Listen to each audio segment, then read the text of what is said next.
सुबह 7 बजे राशि अपने कमरे में अपने बेटे रोहन को स्कूल के लिए रेडी करके किचन में जाकर पोहे बनाने की तैयारी करती है। बड़े से भगोने में पोहे धोती है और बड़ी सी कढ़ाई को गैस चूल्हे पर रखकर उसमें मसाले डालकर पोहे बनाती है। तब तक उसके सास ससुर प्रभा, भैरव, नंद, दीपा और देवर अभय हॉल में आ जाते हैं। दीपा अपनी कजिन सिस्टर्स को कॉल करके नाश्ते के लिए बुलाती है। आ जाओ सब लोग, कुछ ही देर में नाश्ता रेडी होने वाला है। अभय भी कॉल करके अपने कजिन ब्रदर्स को बुला लेता है। भाभी ने नाश्ता लगभग बना ही लिया है, आ जाओ जल्दी से। उन दोनों की तरह ही प्रभा और भैरव भी अपने भाइयों और जेठानी और देवरानी को बुला लेते हैं।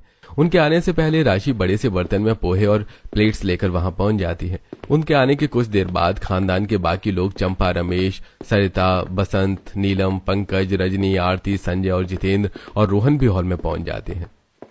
नीलम, रजनी, आरती और दीपा मिलकर सबको पोहा सर्व करते हैं। सब लोग जैसे ही पोहे को देखते हैं तो राशि बहू, नाश्ते में पोहा तो बहुत अच्छा बनाया है, लेकिन पोहे की जगह कचौड़ी होती तो और मजा आ जाता।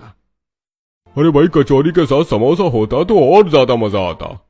नाश्ते में कचौरी समोसे के साथ जलेबी होती तो क्या बात थी। राशि अपनी सास की बात का जवाब दे पाती उससे पहले उसकी नजर पोहे की प्लेट को घूर रहे अपने बेटे और पति पर पड़ती है। कल नाश्ते में तुम यही सब बनाना बहू। हाँ, एक यही काम तो रह गया है मेरे पास कि मैं नाश्ते में इस खानदान की सब लोगों की फरमाइशें पूरी करती रहूं।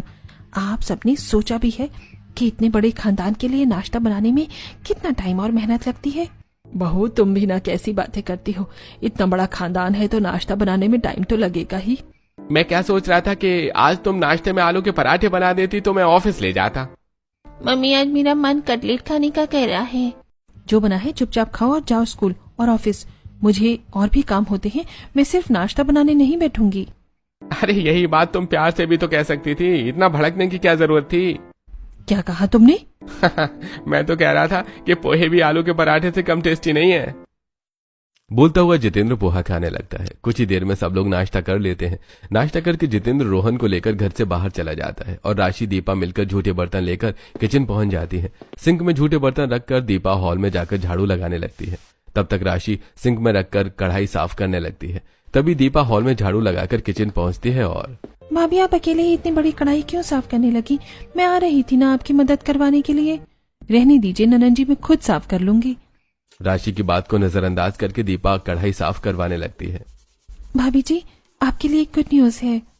कैसी गुड न्यूज? जब से इस खानदान की बहू बनकर आई हूँ, मेरे लिए तो यही बात गुड न्यूज होती है कि सबने नाश्ता कर लिया और सबको पसंद भी आया। भाभी, आप भी ना कैसी बातें करने लगती हो। मैं अभी मम्मी पापा की बातें सुनकर आई हूँ। वो आपकी देवरानी लाने की बात कर रहे थे। ये देवर जी के लिए गुड न्यूज होगी, मेरे लिए नहीं। अगर मम्मी पापा मेड लाने की बात करते तो वो मेरे लिए ज्यादा खुशी की बात होती। वो मेरे लिए गुड न्यूज होती क्योंकि कम से कम वो मेरा हाथ तो बटाती काम में। भाभी जी, आपकी देवरानी आएगी तो वो भी तो आपकी हेल्प करवाएगी ना। क्या पता करेगी या नहीं ननन जी, कहीं उसके बदले का काम भी मुझे ही ना करना पड़ जाए।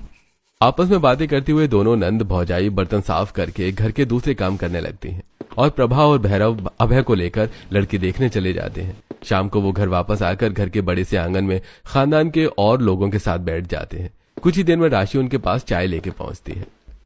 बताओ कैसी लड़की थी, 4 लोगों का नाश्ता तक नहीं बना सकी। ऐसी बहू मुझे नहीं चाहिए। मुझे तो ऐसी बहू चाहिए जो पूरे घर की जिम्मेदारी अकेले ही उठा सके। खासकर सुबह सुबह पूरे परिवार को नाश्ता करवाने की जिम्मेदारी। इसे परिवार नहीं, इसे खानदान बोलते हैं और इस खानदान में 20-25 लोग हैं। अब आप ही बताइए कि भला एक अकेली लड़की पूरा खानदान कैसे संभालेगी? राशि बहू, मैंने तो संभाला ही है और तुम भी तो संभाल रही हो। अगर मुझे पता होता कि मुझे ससुराल आकर पूरे परिवार की नहीं बल्कि खानदान की सेवा करनी होगी तो मैं कभी शादी के लिए हाँ नहीं करती। क्या भाभी जी, आप भी? हमारे खानदान में कहाँ ज्यादा लोग हैं, सिर्फ 25-30 लोग ही तो हैं। 25-30 लोग सिर्फ नहीं होते हैं, बहुत होते हैं। एक दिन आप पूरे खानदान के नाश्ते और खाने की जिम्मेदारी उठाओ तो आपको समझ में आए। अरे बहू, तुम भी कहाँ से इस नालायक की बातों में पड़ गई। इसे चाय दो और मार्केट जाकर सुबह के नाश्ते के लिए मैदा ले आओ। मैदा? क्यों? उसी से बनेंगे ना गर्मा गर्म समोसे और कचौड़ी और जलेबी। राशि सबको चाय देकर अपने कमरे में जाकर रोहन को होमवर्क करवाने लगती है। कुछ ही देर में जितेंद्र ऑफिस से वापस आकर राशि के बगल में बैठ जाता है। मैं अब और इस खानदान में नहीं रह सकती। क्या हुआ? आज हमारी श्रीमती जी इतनी गर्म क्यों हैं? देखो मैं अभी मजाक के मूड में बिल्कुल भी नहीं हूँ। इस खानदान के लोगों ने मुझे समझ क्या रखा है, जब देखो तब नाश्ता बनाने का हुक्म देते रहते हैं। बोलती हुई राशि आंगन में हुई सारी बातें जितेंद्र से बताती है। मैं तुमसे बता रही हूँ, मैं अब किसी का हुक्म नहीं सुनने वाली। अरे श्रीमती जी शांत हो जाओ, मैं बाजार जाकर ग्रोसरी ले आता हूँ। बोलकर जितेंद्र कपड़े बदलकर मार्केट चला जाता है। जितेंद्र इसी तरह राशि का गुस्सा शांत करता था। इसी तरह कुछ दिन बीत जाते हैं। फिर एक सुबह जब राशि किचन में गैस पर बड़ा सा तवा चढ़ाए नाश्ते के लिए पराठे बना रही थी, तभी नया सूट पहने और मेकअप किए दीपा और नीलम वहां आती हैं। भाभी जी अभी तक आपका नाश्ता रेडी नहीं हुआ, हमें अबे भैया के लिए लड़की देखने जाना है, जल्दी करो। राशि कुछ बोल पाती उससे पहले ही हॉल में इकट्ठे हो चुके खानदान के बाकी के लोग। बहुत जल्दी नाश्ता बनाओ, हमें समय से निकलना भी है, हम वहाँ देर से नहीं पहुँचना चाहते। लड़की देखने इन्हें जाना है और नाश्ते के लिए परेशान मुझे कर रही हैं। ये नहीं कि आज नाश्ता बाहर कर लें, इन्हें नाश्ता घर में ही करके ही जाना है। बड़बड़ाती हुई राशि जल्दी जल्दी पराठे बनाती है और अपनी दोनों नंदों के साथ हॉल में बैठे सभी लोगों को ले जाकर सर्व करती है। हॉल में बैठे सभी लोगों ने राशि की बातें सुन ली थी। राशि बहू क्या बड़बड़ा रही थी तुम? मैं कह रही थी कि आप सब लड़की देखने जा रहे हो तो वहाँ नाश्ता तो मिलेगा ही, वो भी एक से ज्यादा, तो फिर घर से नाश्ता करके क्यों जा रहे हो? क्या पता वहाँ कैसा मिले है, और वैसे भी हमें तो तुम्हारे हाथ का बना नाश्ता ही पसंद है। सब लोग पराठे खाना शुरू करते हैं। बहू तुम भी जल्दी से तैयार हो जाओ और साथ चलकर देखना कि तुम्हारी देवरानी तुम्हारी तरह मेहनती है या नहीं। आखिर उसे तुम्हारे साथ ही तो घर संभालना है। मैं नहीं जा रही कहीं। तभी वहां ऑफिस जाने के लिए रेडी होकर जितेंद्र आता है। चली जाओ ना, और देखो जो गलती तुमने की है वो तुम्हारे होने वाली देवरानी ना करे। अरे कैसी गलती जितेंद्र? अरे कोई गलती नहीं पापा, मैं तो बस राशि को आप लोगों के साथ जाने के लिए मना कर रहा हूँ। जितेंद्र की बात सुनकर राशि अपने कमरे में जाती है और जल्दी से नई साड़ी पहनकर आती है और अपने सास ससुर देवर नंद और अपने बड़े ताया और ताई सास के साथ सुरभि के घर पहुंच जाती है। सुरभि के मम्मी पापा विमला और हरीश ने उनके स्वागत की तैयारी पहले से कर ली थी। हॉल में रखे टेबल पर रखे दही वड़े, समोसे, कचौड़ी, आलू के पराठे, काजू कतली, नमकीन, रसमलाई देखकर सब खुश हो जाते हैं। उन सभी को सुरभि के मम्मी पापा सम्मान पूर्वक सोफों पर बिठाते हैं। आपकी एक और बेटी है क्या हरीश जी? नहीं भैरव जी, लेकिन आप ऐसा क्यों पूछ रहे हैं? अरे इसलिए क्योंकि इतना सारा नाश्ता अकेली आपकी बेटी सुरभि ने तो बनाया नहीं होगा। आप भी कैसी बातें करते हो, माँ बेटी ने मिलकर बनाया होगा या फिर होटल से मंगवाया होगा। ये सब सुरभि ने अकेले ही बनाया है, वो अभी और भी कुछ बना रही है। विमला आगे कुछ और बोल पाती उससे पहले ही सुरभि किचन से पटियाला सूट पहने रबड़ी लिए वहां पहुंच जाती है। उसे देखने आई किसी का भी ध्यान सुरभि पर नहीं जाता। वो सब तो उसकी कुकिंग से ही इम्प्रेस हो चुके थे, सिवाय राशि के। एक अकेली भला इतना सारा नाश्ता कैसे बना सकती है? मेरी बेटी बहुत होशियार है, वो मुश्किल से मुश्किल काम आसानी से कर लेती है। मुझे कुकिंग बहुत पसंद है, खासकर अलग अलग तरह के स्नैक्स बनाना। हाँ, हमें ऐसी ही छोटी बहू चाहिए थी, हमें आपकी बेटी पसंद है। बस ऐसे ही पसंद कर लिया आप सबने मेरी बेटी को। हाँ, पसंद तो आएगी ही ना इन सबको बहू, क्योंकि इन्हें बहू नहीं शेफ चाहिए जो बड़े खानदान को सुबह सुबह नाश्ता बनाकर खिला सके। दीदी आपने कुछ कहा? नहीं, मैं तो बस अपने मन की भड़ास निकाल रही थी। भड़ास? कैसी भड़ास? सुरभि सोचती रह जाती है और उसकी शादी अभय से तय हो जाती है और अगले ही महीने वो अभय की दुल्हन और बड़े खानदान की बहू बनकर अभय के घर पहुंच जाती है, जहां उसका सभी के द्वारा जोरों शोरों से स्वागत होता है। और शाम को उसकी मुंह दिखाई की रस्म भी, जिसमें मोहल्ले की औरतों के साथ साथ उसके खानदान की औरतें भी शामिल होती हैं। मुंह दिखाई की रस्म खत्म होने के बाद हॉल में अपनी सास, जेठानी और खानदान की औरतों के साथ खड़ी सुरभि। मैं तो थक गई, बस इतने में थक गई देवरानी जी। अभी तो आपकी पहली रसोई की रस्म बाकी है, जिसमें आपको अपने पूरे खानदान के लिए कुछ स्पेशल बनाना होगा। मैं कुछ समझी नहीं जेठानी जी। वो सब मैं तुम्हें बाद में समझा दूंगी छोटी बहू, अभी तुम हम सबके साथ डिनर करके आराम करो, थकी हुई हो ना। प्रभा बड़ी ही आसानी से बात संभाल लेती है। सुरभि पूरे परिवार के साथ डाइनिंग हॉल में डिनर करके अभय के साथ अपने रूम में जाकर सो जाती है। अगली सुबह उठकर सुरभि नहा धोकर नई साड़ी पहने हॉल में पहुंचती है, जहां पहले से ही उसका पूरा खानदान मौजूद था और उसके सास ससुर भी। देखो बहू, ये है हमारा पूरा खानदान, जिसके लिए आज तुम्हें कुछ स्पेशल बनाना है। सुरभि अपने खानदान के हर एक सदस्य को ध्यान से देखती है और फिर वाह, इतना बड़ा खानदान, ये हमेशा से मैं चाहती थी कि मैं कुछ अच्छा करूं, कुछ बड़ा करूं। आज मुझे मौका मिला है तो शुरुआत नाश्ते से ही करूंगी। मैं अपनी पहली रसोई में अपने पूरे खानदान को नाश्ता बनाकर खिलाऊंगी। मैं सोच रही थी कि कहीं तुम इतना बड़ा खानदान देखकर घबरा न जाओ, इसलिए कल तुम्हें कुछ नहीं बताया था। मम्मी जी, मैं घबराने वालों में से नहीं हूँ। सुरभि अपनी बात पूरी कर पाती उससे पहले ही उसकी जेठानी वहां आती है और देवरानी जी, आज तुम्हारा ससुराल में पहला दिन है ना, तो नया नया जोश, नई नई खुशी है। कुछ दिनों बाद देखूंगी तुम्हारा ये जोश और खुशी रहती है या हवा होती है। ये मेरी जेठानी इतनी अजीब बातें क्यों कर रही हैं? कल से देख रही हूँ। खैर, मुझे क्या करना है जेठानी की बातों से। मुझे तो पहली रसोई में पूरे खानदान का दिल जीतना है। सोचती हुई सुरभि किचन में पहुंच जाती है, जहां पहले से ही दीपा मौजूद थी। दीपा सुरभि को रसोई के बारे में सब कुछ बताकर हॉल में आकर सब लोगों के साथ बैठ जाती है। तब तक जितेंद्र और अभय भी वहां आ जाते हैं, बैठ जाते हैं। लगभग 1 घंटा बीत जाने के बाद 1 घंटा हो गया बहू, अब तक कुछ बनाकर नहीं लाई। सुरभि न जाने किचन में क्या करने लगी। कहीं इतने बड़े खानदान के लिए नाश्ता बनाते बनाते बेहोश तो नहीं हो गई मेरी प्यारी देवरानी? बड़ी बहू, तुम ये कैसी बातें कर रही हो?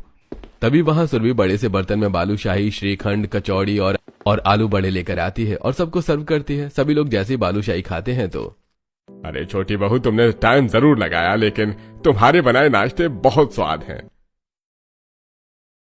अरे भैया, ऐसा लगता है जैसे नाश्ते में ही हमारा पेट भर जाएगा और आज हम सब दोपहर का खाना खाएंगे ही नहीं।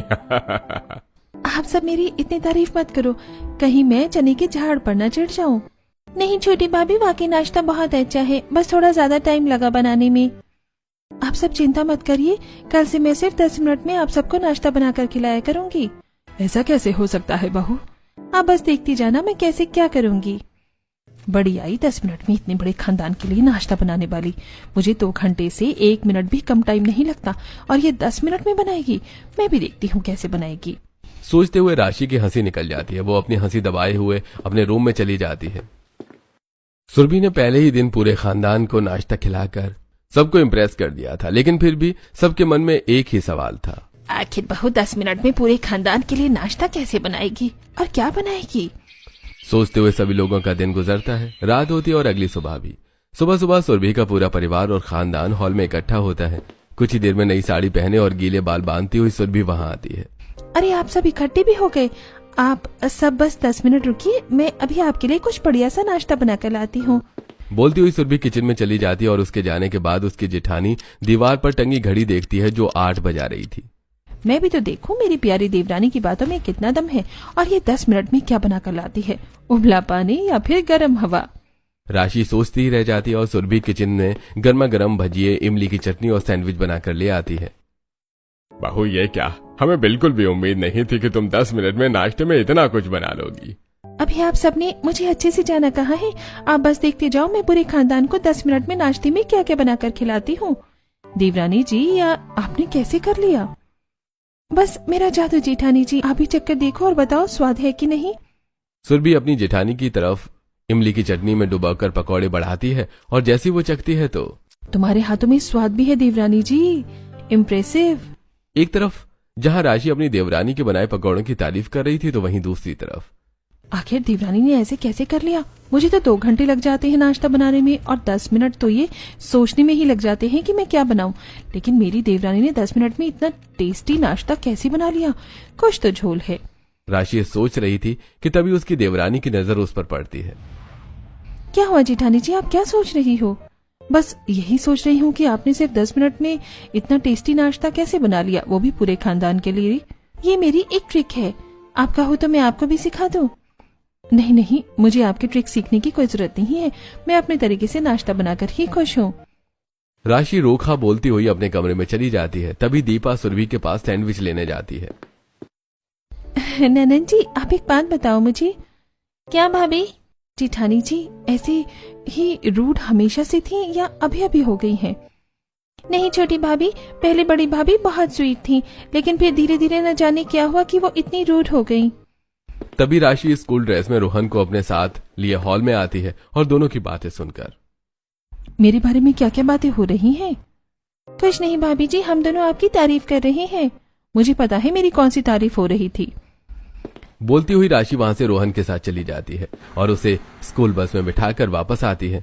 दूसरे दिन भी राशि की देवरानी ने पूरे खानदान को अपने बनाए नाश्ते से खुश कर दिया था। और फिर अगली सुबह जब राशि अपने कमरे में रोहन को नहलाकर स्कूल ड्रेस पहना रही थी तभी मम्मी आज मुझे फ्रेंच फ्राइज और बर्गर खाना है। ठीक है मेरा बच्चा, मैं बना दूंगी। रोहन को स्कूल के लिए तैयार करके राशि किचन में जाती है तो देखती है कि वहां पहले से ही उसकी देवरानी मौजूद है और उसने बेसन का चीला, दही वड़ा और इडली बना ली है। ये क्या? मैं सोच रही थी कि आज तुम्हें नाश्ता बनाते हुए देखूंगी और तुमने इतनी जल्दी बना भी लिया। जल्दी नहीं जेठानी जी, सिर्फ 10 मिनट में। सुरभि अपना बनाया हुआ नाश्ता डाइनिंग हॉल में ले जाती है। उसके जाने के बाद उसकी जेठानी फ्रेंच फ्राइज बनाने की तैयारी करने लगती है। डाइनिंग हॉल में पहले से ही सभी घर वाले मौजूद थे। सुरभि के पहुंचते ही वो सभी खानदान के दूसरे लोगों को भी बुला लेते हैं। वो सभी जैसे ही सुरभि का बनाया नाश्ता चखते हैं तो छोटी बहू, ये तो कमाल हो गया। तुम जब से आई हो तब से हमें सुबह सुबह ही नाश्ता मिल जाता है, नहीं तो बड़ी बहू तो हमें लंच के टाइम पर नाश्ता देती थी।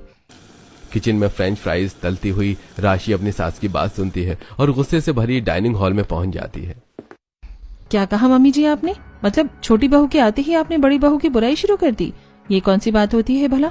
मैंने भले ही नाश्ता देर से करवाया हो, लेकिन करवाया तो है ना, वो भी पूरे खानदान को। और आपको ये बात पता होनी चाहिए कि 25 से 30 लोगों के लिए नाश्ता बनाने में टाइम लगता है। हाँ, वो बात अलग है कि देवरानी जी सिर्फ 10 मिनट में ही पूरे खानदान के लिए पता नहीं कैसे नाश्ता बना लेती है।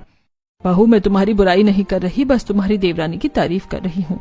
और किसी की बुराई करने में और तारीफ करने में जमीन आसमान का फर्क है। मैं सब समझती हूँ, छोटी बच्ची नहीं हूँ। बड़बड़ाती हुई राशि किचन में जाकर फ्रेंच फ्राइज और बर्गर बनाकर रोहन के टिफिन में रखती है और उसे स्कूल भेजकर घर के दूसरे काम करने लगती है। उसी दिन शाम को राशि छत पर खड़ी सब्जी लाले का इंतजार कर रही थी। तभी देखती है कि घर के बाहर मोहल्ले की औरतें रूबी, नेहा और अनुपमा को अपनी सास के साथ खड़ी हुई और सुनती है उनकी बातें। तुम्हें पता है कि मेरी छोटी बहू सिर्फ 10 मिनट में पूरे खानदान के लिए नाश्ता बना देती है, और वहीं मेरी बड़ी बहू तो पूरे 2 घंटे लगाती थी। तुम्हारी छोटी बहू अपनी जेठानी से होशियार है। मैं इतने सालों से इन सब के लिए सुबह जल्दी उठकर नाश्ता बना रही हूँ तो उसका कुछ नहीं। 2 दिन से मेरी देवरानी 10 मिनट में नाश्ता बनाकर क्या खिलाने लगी, सब उसी के गुण गाने लग गए हैं। अचानक से सब लोगों का बदला रवैया राशि को पसंद नहीं आ रहा था। वो चुपचाप छत से नीचे उतर आती है और अपने कमरे में जाकर रोहन को होमवर्क करवाने लगती है। तभी उसके पास उसकी देवरानी झोला लिए हुए आती है और जेठानी जी, आप क्या कर रही हो? चलो ना मार्केट चलते हैं। देख नहीं रही हो, मैं रोहन का होमवर्क करवा रही हूँ। और वैसे भी तुम्हें मार्केट क्यों जाना है? बस सुबह के नाश्ते के लिए कुछ मसाले और सब्जियां लेनी है। मैंने यहाँ का मार्केट नहीं देखा, तो प्लीज जेठानी जी चलो ना मेरे साथ। अच्छा ठीक है, मैं चलती हूँ और देखूंगी कि तुम कौन कौन से मसाले लाती हो जिन्हें नाश्ते में डालकर 10 मिनट में पूरे खानदान के लिए टेस्टी नाश्ता बना लेती हो। दोनों देवरानी जेठानी कुछ ही देर में घर के पास वाले मार्केट में पहुंच जाती हैं, जहां एक मसाले की दुकान में राशि अपनी देवरानी को ले जाती है, जहां से वो काली मिर्च, बड़ी इलायची, सौंठ, जीरा और सौंफ लेती है और सब्जी के ठेले पर जाकर मटर, शिमला मिर्च, धनिया, मिर्ची और टमाटर लेती है। चलो जेठानी जी घर चलते हैं, मैंने सब सामान ले लिया। सिर्फ इतने से सामान के लिए आप मार्केट आई थी? हाँ जेठानी जी। तो आप इन मसालों में सिर्फ 10 मिनट में पूरे खानदान का नाश्ता बनाकर खिलाती हो? सिर्फ इन मसालों से ही नहीं जेठानी जी, अपनी एक ट्रिक से। और वो ट्रिक कौन सी है वो मैं आपको घर चलकर बताऊंगी जेठानी जी। नहीं, उसकी कोई जरूरत नहीं है, आप आजमाओ अपनी ट्रिक और पूरे खानदान को खुश रखो। आपस में बातें करती हुई दोनों देवरानी जेठानी कुछ ही देर में घर वापस आ जाती हैं। वो दोनों किचन में जाती हैं। सुरभि सब्जियां और मसाले रखकर अपनी जेठानी के साथ डिनर के लिए सब्जी, रोटी और रायता बनाकर डाइनिंग हॉल में बैठे सभी लोगों को सर्व करती है। सबको डिनर करवाने के बाद और अपनी जेठानी के साथ किचन की सफाई करने के बाद सुरभि अपने रूम में जाकर सो जाती है। लेकिन रात के 12 बजते ही वो किचन में जाती है और धनिया साफ करने लगती है। सुबह का काम रात में कर लो, तभी तो 10 मिनट में पूरे खानदान के लिए नाश्ता बनता है। और मेरी जेठानी से इतनी बात नहीं समझती है। सुरभि जल्दी जल्दी धनिया साफ करके काटती है, फिर प्याज, कटा हुआ प्याज और धनिया फ्रिज में रखकर मसाले भूनकर एक डिब्बे में रखकर वापस अपने कमरे में जाकर सो जाती है। अगले दिन सुबह उसकी जेठानी हमेशा की तरह उठने के बाद सबसे पहले अपने बेटे को स्कूल के लिए तैयार करती है और फिर किचन में आती है और देखती है कि एक बार फिर उसकी देवरानी पूरे खानदान के नाश्ते के लिए पराठे और उपमा बना चुकी है। देवरानी जी, आप इतनी जल्दी ये सब कैसे कर लेती हो? मैं अभी तक नहीं समझ पा रही हूँ। यही तो मैं आपको बताना चाहती हूँ, लेकिन आप हो कि सुनने को तैयार ही नहीं हो जेठानी जी। ठीक है, जाओ और पूरे खानदान को अपना बनाया नाश्ता सर्व करो। सुरभि हॉल में अपना बनाया नाश्ता ले जाती है। उसके जाने के बाद उसकी जेठानी डोसा बनाने लगती है। कुछ ही देर में डाइनिंग हॉल में पूरा खानदान इकट्ठा होता है और सुरभि का बनाया नाश्ता खाता है। उनके खाने के बाद राशि डोसा लेकर हॉल में पहुंचती है। बहू, तुमने नाश्ता लाने में देर कर दी। अब हमारा पेट भर चुका है और अब हम जा रहे हैं। खाकर तो देखो, मैंने आप सबके लिए इतनी मेहनत से नाश्ता बनाया है। राशि के कहने पर वो सभी डोसा खाते हैं, लेकिन पहला कौर मुंह में डालते ही, अरे ये क्या बड़ी बहू, तुम हमें कच्चा डोसा खिला रही हो। भाभी जी, आपने देवरानी से कुछ सीखो। वो 10 मिनट में नाश्ता बना के पूरे खानदान को खिलाती हैं, वो भी टेस्टी टेस्टी। आप इतना टाइम लगा लेती हो, फिर भी कच्चा नाश्ता खिला रही हो। आखिर मेरी देवरानी 10 मिनट में पूरे खानदान का नाश्ता कैसे बना लेती है? मैं उनकी ये ट्रिक पकड़ कर रहूंगी। उस दिन के बाद से राशि अपनी जेठानी पर नजर रखना शुरू कर देती है। सुरभि जो भी करती, जहां भी जाती, राशि उस पर नजर रखती, लेकिन फिर भी कुछ न कुछ ऐसा हो ही जाता जिससे उसका ध्यान सुरभि से हट जाता। एक शाम जब सुरभि हॉल में बैठी शिमला मिर्च काट रही थी और राशि उसके पास बैठी उसे एकटक देख रही थी, तभी उसका बेटा वहां आता है और, मम्मी चलो ना, मेरा होमवर्क करवा दो। बाद में, अभी मैं बहुत जरूरी काम कर रही हूँ। राशि अपने बेटे को तो बहाना बनाकर भगा देती है, लेकिन जब उसका पति आता है तब, राशि चलो आज बाहर डिनर करने चलते हैं, काफी दिन हो गए क्वालिटी टाइम साथ में स्पेंड नहीं किया। राशि उसे मना नहीं कर पाती और उसके साथ रेस्टोरेंट चली जाती है, लेकिन फिर भी वो हार नहीं मानती और अगले दिन शाम को जब सुरभि मार्केट के लिए घर से निकलती है तो राशि भी उसके पीछे पीछे चल देती है, बिना उसकी नजरों में आए। लेकिन रास्ते में उसे दीपा, नीलम और आरती मिलती हैं। भाभी, कहाँ जा रही हो? चलो ना हमारे साथ, आज हम आपको मूवी दिखाने ले चलते हैं। अरे मैं वो। तभी सुरभि उसकी आंखों से ओझल हो जाती है। चलो चलते हैं। न चाहते हुए भी राशि अपनी नंदों के साथ मूवी देखने चली जाती है। दोनों नाकामियों के साथ भी राशि अपनी देवरानी पर नजर रखती है, लेकिन वो उसकी ट्रिक पकड़ने में नाकाम रहती है। फिर एक रात सबके खाना खा लेने के बाद और सबके अपने अपने कमरे में जाने के बाद किचन की साफ सफाई करके राशि हॉल में आकर सोफे पर बैठ जाती है और, मेरी देवरानी दिन में तो कुछ नहीं करती, लगता है वो रात में कोई झोल करके सुबह 10 मिनट में पूरे खानदान के लिए नाश्ता बनाती है। चाहे मुझे पूरी रात जागना पड़े, लेकिन आज मैं उसे पकड़ के रहूंगी। सोचती हुई राशि आंखें खोले बैठी रहती है, लेकिन 12 बजते बजते उसे नींद आ ही जाती है। तभी अपनी आंखें मींचती और जम्हाई लेती हुई उसकी देवरानी हॉल में पहुंचती है और उसे सोफे पर लेटा हुए सोते देखकर, जेठानी जी यहाँ क्यों सो रही हैं? जरूर मायके से कोई आने वाला होगा, उसी का इंतजार कर रही होंगी। बोलती हुई सुरभि किचन की तरफ चली जाती है और कुछ ही देर में किचन से अपना काम करके वापस आती है और अपनी जेठानी को हिलाते डुलाते हुए, जेठानी जी उठो, अपने कमरे में जाकर सो। तभी हड़बड़ाकर राशि उठकर बैठ जाती है और, क्या हुआ? कौन है? मैं हूँ जेठानी जी, जाओ अपने कमरे में सो जाओ। इतना बोलकर सुरभि अपने कमरे की तरफ चली जाती है। मुझे नींद कैसे आ गई? देवरानी जी ने अपना काम भी कर लिया होगा। सोचती हुई जल्दी से राशि किचन में जाती है, लेकिन वहां सब सामान व्यवस्थित और किचन साफ देखकर, आखिर ये करती क्या है और कैसे? अब राशि किचन से निकलकर अपने रूम में जाकर सो जाती है। अगर वो फ्रिज खोलकर देखती तो उसे अपने सवाल का जवाब मिल जाता। इस तरह कुछ दिन और बीत जाते हैं। फिर एक संडे की सुबह राशि अपनी देवरानी से पहली किचन में पहुंच जाती है। कुछ ही देर में जब उसकी देवरानी रसोई में आती है तो देखती है उसे 10 मिनट में पूरे खानदान के लिए इंस्टेंट सूप बनाते हुए, फ्रिज में रखे कटे आलू फ्राई करके फ्रेंच फ्राइज बनाते हुए और फ्रिज में ही रखे कटे धनिया मिर्ची से जल्दी जल्दी ऑमलेट बनाते हुए। अच्छा, तो ऐसी देवरानी जी 10 मिनट में पूरे खानदान के लिए नाश्ता बनाती है। अभी जाकर सबको बताती हूँ। सोचती हुई राशि किचन से डाइनिंग हॉल में पहुंच जाती है। तब तक पूरा खानदान वहां इकट्ठा हो चुका था। आपको पता है हमारी छोटी बहू मोहल्ले में किस नाम से मशहूर हो गई है? अरे किस नाम से? 10 मिनट में पूरे खानदान का नाश्ता बनाने वाली देवरानी के नाम से। राशि के कुछ बोलने से पहले ही सुरभि वहां अपना बनाया नाश्ता लेकर पहुंच जाती है और सबको सर्व करती है। छोटी बहू, तुमने तो हमारी आदत बिगाड़ दी है। जब से तुम आई हो तब से अगर हमें नाश्ते के लिए 10 मिनट भी इंतजार करना पड़ जाए तो ऐसा लगता है जैसे 10 घंटे बीत गए हो। हमारी छोटी बहू इतनी होशियार जो है। होशियार या चालाक? आपने कभी ये जानने की कोशिश की है कि मेरी देवरानी 10 मिनट में पूरे खानदान को नाश्ता कैसे करवाती है? हाँ छोटी बहू, बताओ ना, तुम ऐसा कैसे करती हो? हमें जानना है। मैं आप सबको क्या ही बताऊं? तुम किसी को कुछ मत बताओ देवरानी जी, मैं ही सबको सब बता देती हूँ कि तुम इंस्टेंट फूड इस्तेमाल करती हो और सब्जियां रात में ही काट कर फ्रिज में रख देती हो, जिन्हें तुम सुबह इस्तेमाल करती हो, जिससे तुम इतनी जल्दी पूरे खानदान के लिए नाश्ता बना लेती हो। इतने बड़े खानदान का नाश्ता बनाने की तैयारी तो रात से ही करनी पड़ेगी ना। छोटी बहू सही कह रही है, सच में तुम बहुत होशियार हो। बड़ी बहू, तुम्हें अपनी देवरानी से सीखना चाहिए, लेकिन तुम तो उसकी चुगली करने में लगी हो। तुमने सोचा होगा कि उसकी पोल खोल दोगी तो हम सब उसे डांटेंगे, लेकिन उसने कुछ गलत नहीं किया। मुझे शॉर्टकट लेना पसंद नहीं है। मैं जैसा करती आई हूँ वैसे ही करूंगी। गुस्सा होकर राशि अपने कमरे में चली जाती है। उस दिन की घटना के बाद राशि किसी से भी ढंग से बात नहीं करती थी, जिस वजह से सभी घरवाले भी राशि से कटे कटे रहने लगे थे। फिर एक सुबह सभी घरवाले नए कपड़े पहने रेडी हॉल में बैठे थे। तभी राशि वहां आती है। उसे देखकर उसकी सास उसके पास जाती है और भाभी जी जल्दी से तैयार हो जाओ, हम सब पिकनिक पर जा रहे हैं। आप लोग जाओ, मुझे तो नाश्ता बनाने में काफी टाइम लगेगा। जेठानी जी ज्यादा टाइम नहीं लगता, मैंने 10 मिनट में ही नाश्ता बना लिया है। आप जल्दी से रेडी हो जाओ बस।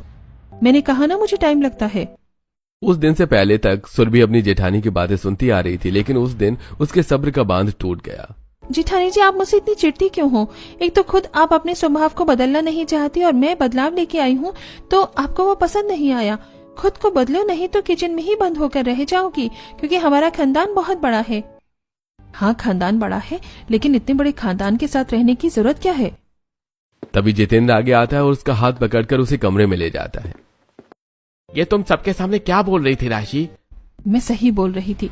मैं कितना बोलती हूँ कि तुम सबसे अलग हो जाओ, अलग रूम लेकर रहो, लेकिन मेरी सुनते ही नहीं हो। कम लोग होंगे तो कम काम होगा और मैं सब अच्छे से मैनेज भी कर लूंगी। तभी वहां रोहन और सुरभि आते हैं और उसकी बातें सुनकर जेठानी जी परिवार को तोड़ना किसी प्रॉब्लम का सॉल्यूशन नहीं होता। किसी भी प्रॉब्लम का सॉल्यूशन अगर सिर्फ थोड़ी सी समझदारी से निकल जाता है तो परिवार तोड़ने की जरूरत ही क्या है। अब बिना कुछ बोले राशि नई साड़ी पहनती और उन सभी के साथ हॉल में बाकी घर वालों के साथ आकर खड़ी हो जाती है। कुछ ही देर में पूरा खानदान पिकनिक के लिए निकलता है। वो सभी 4 कार्स में सवार थे। एक कार में सिर्फ राशि, रोहन और जितेंद्र ही थे। वो कार जितेंद्र ड्राइव कर रहा था। उसके दिमाग में राशि की कई बातें घूम रही थी। तभी वो सभी एक पहाड़ी पर पहुंचते हैं। जितेंद्र तीखे मोड़ में गलती करता है और कार सीधा खाई में जा गिरती है। खुशकिस्मती से उनकी कार एक पेड़ के सहारे लटक जाती है। हमें बचाओ कोई। कार को खाई में गिरता हुआ पीछे आ रहे बाकी के लोग देखते हैं। वो सभी अपनी अपनी कारों से बाहर आते हैं और ह्यूमन चैन बनाकर राशि, रोहन और जितेंद्र को खाई में फंसी कार से बाहर निकालकर खाई से बाहर निकाल लेते हैं। तभी राशि, मैं इतने अच्छे खानदान से अलग होने वाली थी, सिर्फ नाश्ते की वजह से इन सब ने मिलकर हमारी जान बचाई, खुद की जान की परवाह किए बिना। जेठानी जी इसलिए मैं आपको समझा रही थी कि आप सबके साथ रहो। बड़े खानदान के अपने ही फायदे होते हैं। बड़ी से बड़ी परेशानी भी छोटी लगने लगती है। सोच अगर अभी आप अकेली होती तो क्या होता। देवरानी जी मैं इस खानदान के साथ रहने के लिए अब कुछ भी करने को तैयार हूँ। अब वो सभी पिकनिक कैंसिल करके घर वापस लौट कर आते हैं और अगली सुबह दोनों देवरानी जेठानी सिर्फ 10 मिनट में पूरे खानदान के लिए पोहे, कचौड़ी, समोसे और जलेबी बनाकर हॉल में सर्व करती हैं। अरे वाह, पोहे, कचौड़ी, समोसे और जलेबी, इतनी सुबह वो भी गर्मा गर्म। बड़ी बहू तुमने तो कमाल कर दिया। मेरी तारीफ मत करो, मेरी देवरानी की तारीफ करो जिसने मुझे 10 मिनट में पूरे खानदान के लिए नाश्ता बनाना सिखाया है। उस दिन के बाद से 10 मिनट में पूरे खानदान का नाश्ता बनाने वाली देवरानी की तरह जेठानी भी 10 मिनट में नाश्ता बनाने लगी और फिर जेठानी के सारे गिले शिकवे दूर हो गई।